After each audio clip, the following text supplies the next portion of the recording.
Hey guys, just thought I'd do a quick video on a Toyota Landcruiser. This is a 2012 4.2 diesel with the 1.8Z motor. And what we're doing today, we're doing a timing belt.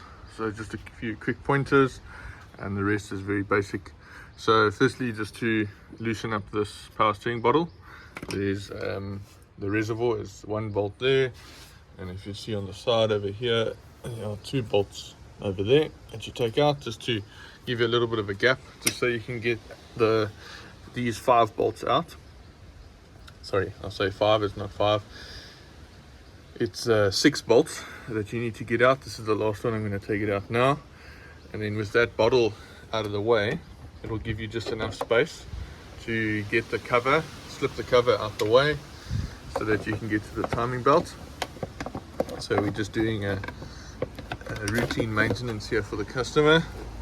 So there's your timing belt. So you've got your tensioner over there, roller, and then the tensioner underneath.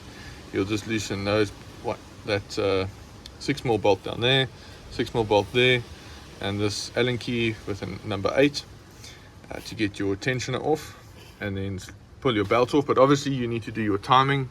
So there's one question everybody asks: timing marks. See if you can get the camera to focus. So you'll see over there, there's a little punch mark. This is a factory mark, and at the back there's a mark over there. So you can see that lines up pretty dead center. Let's get the camera to focus. That's on your camshaft, and then on your injector pump down the bottom, you'll see there marked it with a white Tipex, and then down is a mark on the timing cover at the back. Those are the 2 marks that you line up. So see if we can zoom in to get you a better shot. There we go. 2 marks that you line up. Then loosen all the parts that we've just mentioned.